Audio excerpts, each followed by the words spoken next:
Welcome back everyone to the third part of our video series on controversial PlayStation games. In this installment, we're diving into 10 more of the most talked about titles to ever hit the platform. These games shook the gaming world with their bold narratives, groundbreaking mechanics, and polarizing themes. Whether it's intense violence, taboo topics, or creative risks that push boundaries, these games stirred up major debate, drew harsh criticism, and in some cases even faced bans. Love them or hate them, these entries have left an indelible mark on PlayStation history.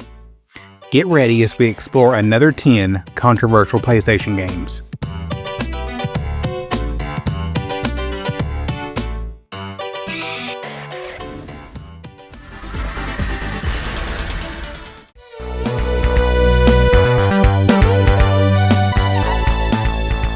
Trap Gunner. Trap Gunner launched on the PlayStation in 1998, and for a while it flew under the radar for many gamers, but sparked its own unique brand of controversy thanks to its violent premise, morally ambiguous characters, and surprisingly dark tone for what appeared on the surface to be a stylized, anime-inspired strategy game. Published by Atlas, Trap Gunner offered a unique blend of espionage, trap setting, and tactical combat in a top-down arena format. While its mechanics were innovative, the game's mature themes raised eyebrows. Each character was a hired mercenary or assassin participating in a secretive underground deathmatch tournament, often with tragic or disturbing backstories. The playable cast touch on subjects that were rarely addressed in mainstream games at the time, especially ones with such an exaggerated cartoon-like aesthetic. This disconnect between the game's visual presentation and its grim subject matter led to confusion and criticism from both media and parents who expected a more family-friendly experience. Adding fuel to the fire was the game's presentation of violence, not just as incidental, but as calculated and premeditated. Unlike typical fighting games, Trap Gunner encouraged players to lay out deadly traps, landmines, gas grenades, and acid pools, just to name a few, and then lure opponents into them with deceit and misdirection. The result was a slower, more psychological experience that some critics argue promoted sadistic behavior rather than skill-based combat. While it never reached the notoriety of games like Mortal Kombat or Postal, Trap Gunner emphasized indirect manipulative violence, and its cold-blooded tone stirred conversations about the emotional implications of violence in games. It blurred the line between combat and cruelty in ways that were unusual for the era, particularly on a console more associated with action-adventure and RPG fare. Though Trap Gunner has since become a cult classic, its controversy at the time reflected the growing tensions of the late 90s between game innovations and public perceptions of mature content in interactive entertainment.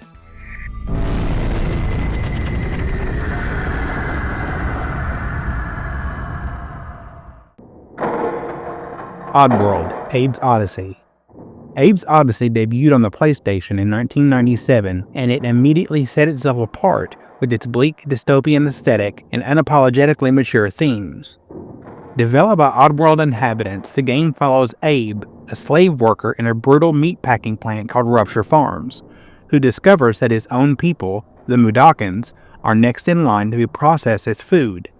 This dark premise, which blended themes of industrial cruelty, corporate greed, and genocide, was a far cry from the colorful mascots and whimsical platformers typically associated with console gaming at the time. The idea of turning a game protagonist into a literal corporate slave escaping mass slaughter made many parents and critics uncomfortable, particularly as the story served a thinly veiled metaphor for real-world exploitation and environmental destruction. The game's use of cutscenes showing Mudokons being electrocuted, tortured, and butchered, though stylized, was unlike anything most PlayStation players had seen in a side-scrolling platformer. Beyond its grim setting, Oddworld Abe's Oddysee was controversial for how it forced players to confront morality and consequence. Players could choose to rescue Abe's fellow Mudokons or leave them behind to die, an in-game decision that directly influenced the outcome of the story. This moral choice system, rare at the time, unsettled players who realized that their passivity could lead to mass death. The game punished selfish playstyles with bad endings that showed Abe being executed by his captors, which critics cited as a disturbing yet powerful narrative choice. Some religious groups even took issue with the game's tone and themes, interpreting its anti-corporate messaging and spiritual undertones as subversive or nihilistic. Others praised it for its challenging the medium's boundaries and using gameplay to deliver a potent, socially conscious message. While it didn't cause as much uproar as more overly violent games, Abe's Oddysee stirred quite controversy. It used its bizarre, grotesque world to reflect harsh realities, making it one of the most thought-provoking and unsettling titles in the PlayStation era.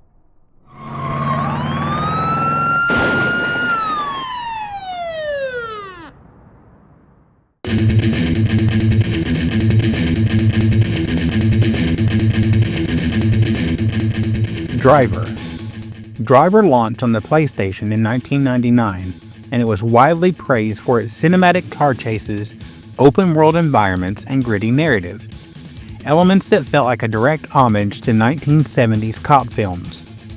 But underneath its revolutionary design was a surprising layer of controversy that made it one of the more debated titles of its time. Developed by Reflections Interactive, Driver put players in the role of Tanner, an undercover cop infiltrating the criminal underworld through high-speed getaways and dangerous missions. While it didn't feature gunplay or on-foot violence like later titles in the open-world crime genre, Driver still drew criticism for its portrayal of reckless behavior, criminal associations, and destructive gameplay in real-world urban settings such as Miami, San Francisco, Los Angeles, and New York. Critics and parental advocacy groups were particularly vocal about how the game encouraged illegal street racing and property damage without meaningful consequences, especially given how realistic the cities and cars appeared at the time. Adding fuel to the controversy was the game's challenging and infamous opening tutorial level.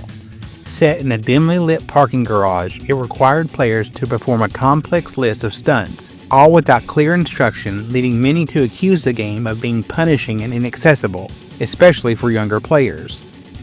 The frustration this created led to debates about game design and whether such mechanics were gatekeeping more casual audiences from enjoying the experience. The way Driver glorified life of an undercover cop going deep into crime rings raised concern about its ambiguous moral tone.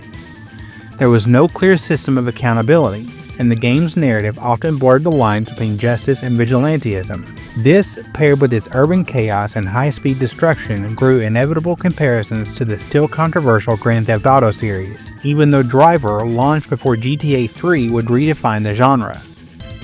Despite or perhaps because of these controversies, Driver gained a devoted following and became a benchmark for future driving-based action games that aimed to fuse cinematic storytelling with open-world freedom.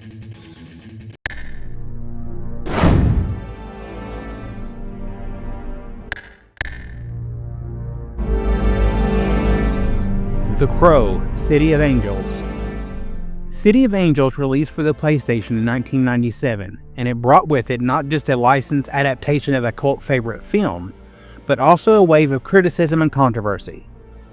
Based on the dark and violent movie sequel of the same name, the game was immediately thrust into the spotlight for its unrelenting depiction of graphic violence and its grim, nihilistic atmosphere.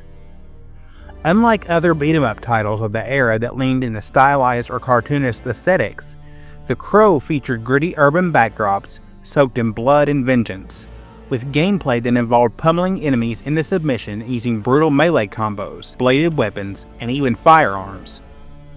This violent tone, combined with the game's association with the tragic legacy of Brandon Lee, who died during the filming of the original Crow movie, stirred emotional reactions from fans and critics alike. Some argued that turning a story rooted in themes of grief and loss into a clunky, violent action game was in poor taste, capitalizing on the franchise's cult status while missing its emotional core. The controversy surrounding The Crow: City of Angels wasn't just about its content, it was also about its execution. Critics lambasted the game for its awkward tank controls, stiff animations, and repetitive, joyless gameplay, calling it one of the worst film-to-game adaptations on the PlayStation. Many reviewers at the time saw the game as a cash-in on a dark franchise, exploiting its fanbase without delivering quality or respect for the source material. Furthermore, the ESRB rating of mature raised eyebrows for its inclusion of blood, suggestive themes, and scenes of torture and death, prompting some retailers to hesitate in promoting or stocking the game. This hesitancy, coupled with the game's overall negative reception, fed into broader discussions about whether mature-themed games were being handled responsibly during a time when the industry was under increasing scrutiny from lawmakers and parents. While it never reached the same level of notoriety as other controversial titles of the era, The Crow City of Angels remains a haunting example of how not all mature content translates effectively or respectively into the realm of video games.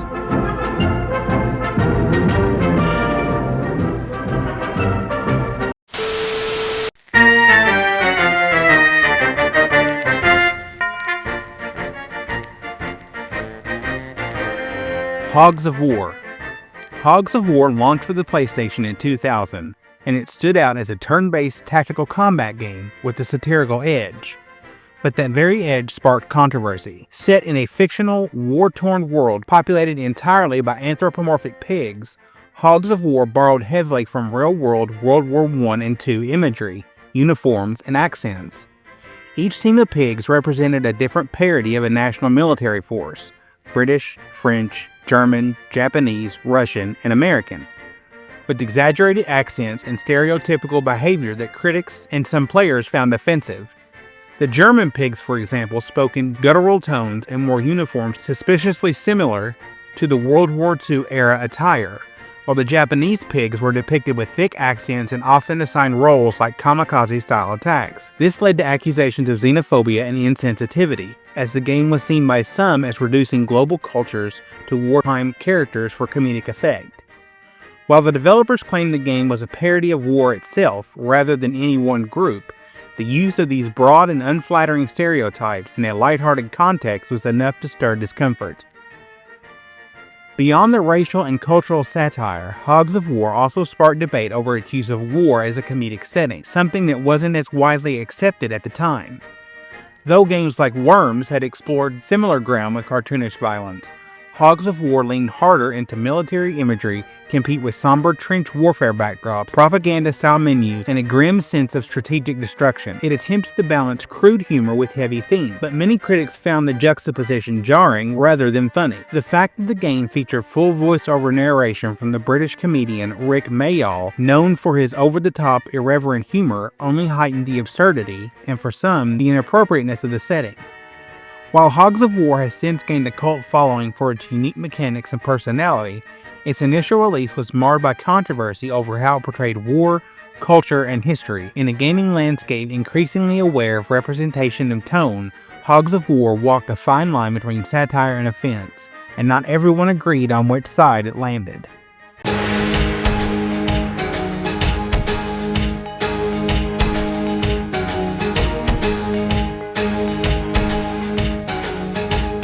Before we move on with our list, I'd love to know what you think so far.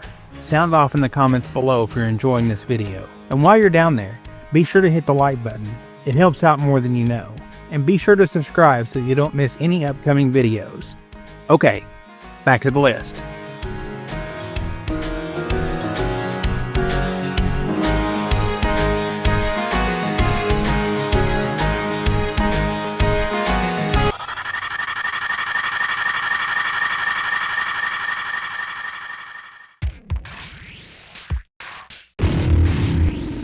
Apocalypse.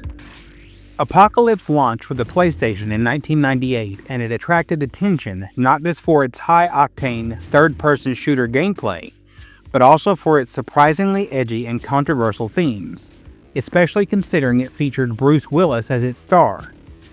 Developed by Neversoft and published by Activision, Apocalypse placed players in a dystopian future overrun by cult-like religious extremism, apocalyptic prophecies, and sadistic bosses named after the four horsemen of the apocalypse. While religious themes weren't entirely new to video games, Apocalypse took a particularly grim and irreverent tone.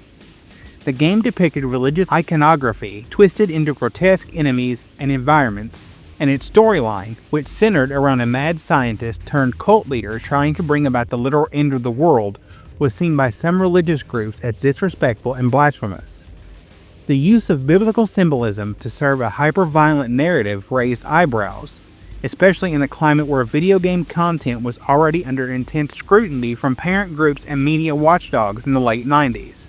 Further fueling this controversy was Bruce Willis himself, who lent not only his voice but his full digitized likeness to the game. Originally envisioned as a co-op partner character, Willis's role was expanded to that of the main protagonist, Trey Kincaid. a nanoscientist turned reluctant hero. His snarky one-liners, laced with mild profanity and cynical humor, clashed with the family-friendly image that some still associated with video games at the time.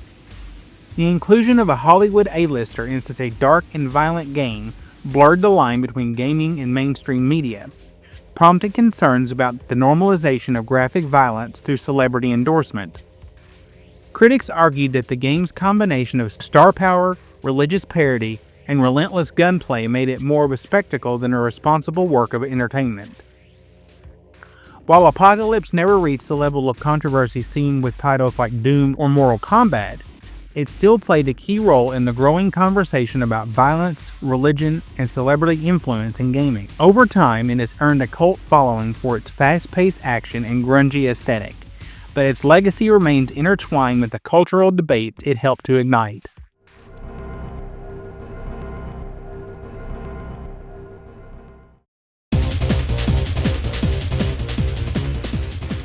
The Hard Trilogy. Hard Trilogy exploded onto the PlayStation in 1996, and it didn't just bring Hollywood action to the console, it also brought a wave of controversy that mirrored the intensity of its source material. Based on the iconic film series, the game was split into three distinct gameplay styles: a third-person shooter, a light gun-style rail shooter, and a driving segment, each based on different Die Hard films. While fans praised its ambition and variety, critics and parents groups were alarmed by its unfiltered violence and mature themes. The Die Hard 2 segment in particular raised eyebrows, as it let players gun down terrorists and sometimes civilians in rapid-fire succession inside an airport terminal. Blood sprayed with each kill, and the game offered little in the way of consequences for collateral damage, which some argued encouraged reckless violence.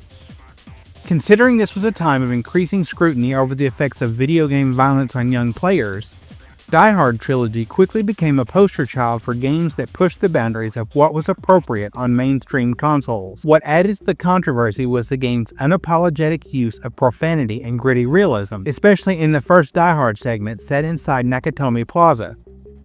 Enemies screamed curses, hostages begged for their lives, and explosions sent pixelated bodies flying throughout the air. For a console like the PlayStation, which while more adult-oriented than Nintendo, still had a large, younger audience, Die Hard Trilogy stood out for its raw presentation and mature content.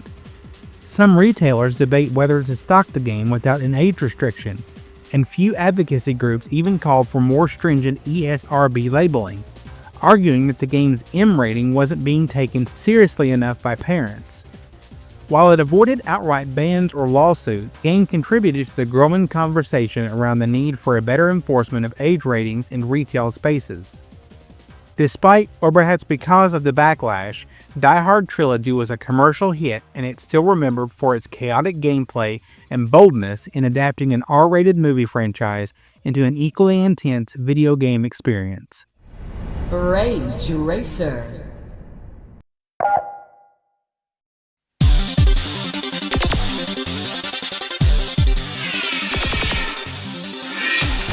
Rage Racer. Rage Racer hit the PlayStation in 1997, and it arrived as a third installment in Namco's beloved Ridge Racer series, but with a dramatic tonal shift that caught many longtime fans and critics off guard. Unlike its brightly colored arcade-styled predecessor, Rage Racer adopted a darker, grittier aesthetic with more realistic visuals, moody music, and an emphasis on customization and progression. This new direction stirred controversy within the gaming community, as fans accused Namco of betraying the series' identity in favor of appealing to a more serious demographic. The shift wasn't just visual. Rage Racer adapted a deeper career mode with an in-game economy, which required players to earn credits and unlock cars through repetitive grinding. This change was seen by some as a move away from accessible, fast-paced racing and toward a system that emphasized time investment over pick-up-and-play fun. The debate became heated in gaming magazines and early internet forums, where players clashed over whether the game represented innovation or misguided departure from what made Ridge Racer successful in the first place. Adding to the controversy was the game's marketing campaign, which leaned heavily into aggressive imagery and language that some considered out of step with the game's relatively tame content. Ads and the box art showcased a stylized skull logo and bold taglines like "Drive or Die," seemingly suggesting a violent or extreme edge that the gameplay itself didn't deliver. This led to criticism that Namco was trying to capitalize on the late 90s trend of edginess in gaming, seen in titles like Twisted Metal or Carmageddon, without fully committing to that tone in the actual game. Additionally, the PAL version of Rage Racer features slightly graphical downgrades and performance issues compared to the Japanese and North American version, sparking frustration among European players who felt that they were receiving an inferior product. While Rage Racer would eventually earn a cult following for its ambitious mechanics and moody presentation, the initial backlash highlighted the risks companies face when trying to rebrand or reinvent a popular franchise during an era of rapid change in gaming tastes and expectations.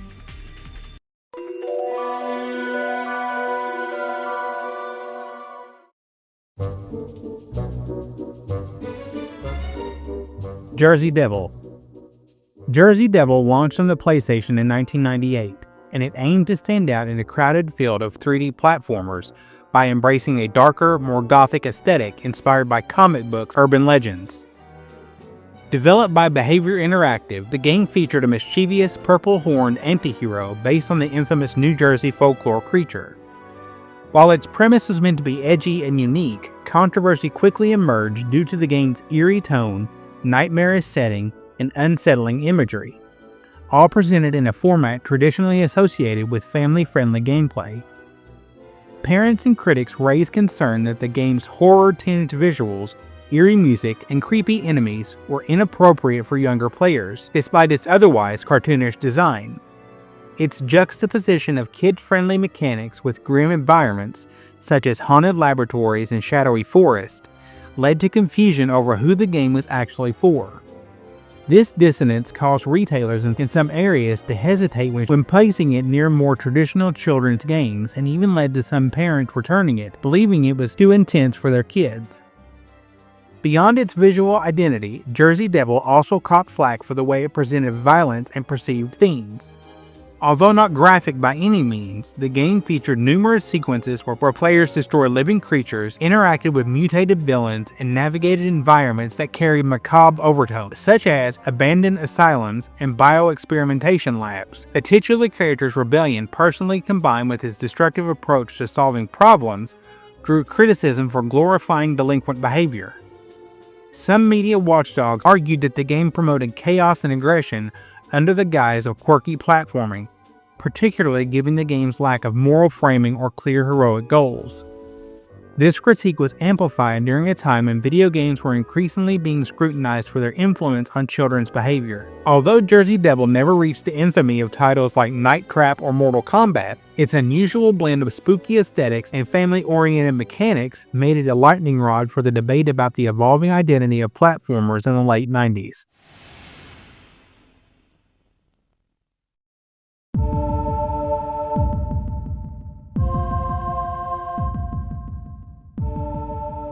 Clock Tower. Clock Tower launched on the PlayStation 1 in 1997, and it brought with it an atmosphere of psychological dread and slow-burning terror that was unlike most console horror games at the time. Developed by Human Entertainment, Clock Tower was a point-and-click survival horror game that stood in stark contrast to the more action-oriented titles dominating the market. Its mature themes, frequent depictions of brutal murder, and its infamous antagonist, the giant scissor-wielding killer known as Scissor Man, sparked considerable concern among parents, critics, and even some retailers. What made Clock Tower particularly controversial wasn't just the violence itself, but the way it was presented. Players were forced to hide, run, and survive rather than fight back, emphasizing helplessness and panic. The murders were slow, deliberate, and grounded in reality, with scenarios involving stalking, domestic trauma, and child endangerment. Elements that critics argued pushed the envelope for psychological horror on a console marketed to teens. Several scenes, such as the discovery of mutilated bodies or the threat to a young girl protagonist, led to discussions about whether such grim material was appropriate for mainstream gaming audiences at the time. Adding to the controversy was the game's use of disturbing sound design and unpredictable gameplay mechanics, which often led to players being suddenly ambushed or brutally killed in cutscenes. Furthermore, Clock Tower was among the early horror games to emphasize psychological torment over gore, paving the way for titles like Silent Hill and Fatal Frame, but also drawing scrutiny for its subtle yet deeply unsettling portrayal of mental illness and survivor's guilt. Some advocacy groups argued that Clock Tower exploited trauma for entertainment, particularly in how it framed vulnerable characters in situations of extreme peril. Despite of its disturbing nature, Clock Tower became a cult classic remembered not just for its innovation in horror design, but also for its testing the limits of what was acceptable in video game storytelling during a time when the industry was still grappling with self-regulation and cultural pushback.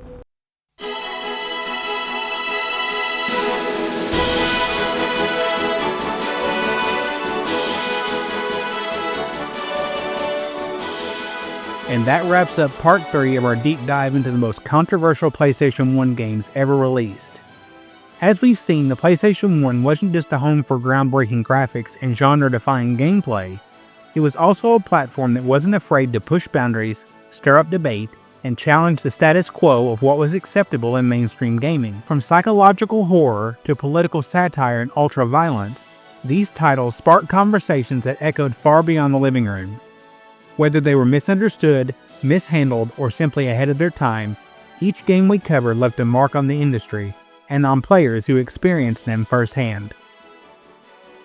Hey everyone, thank you so much for watching. What are your thoughts on the games in this video?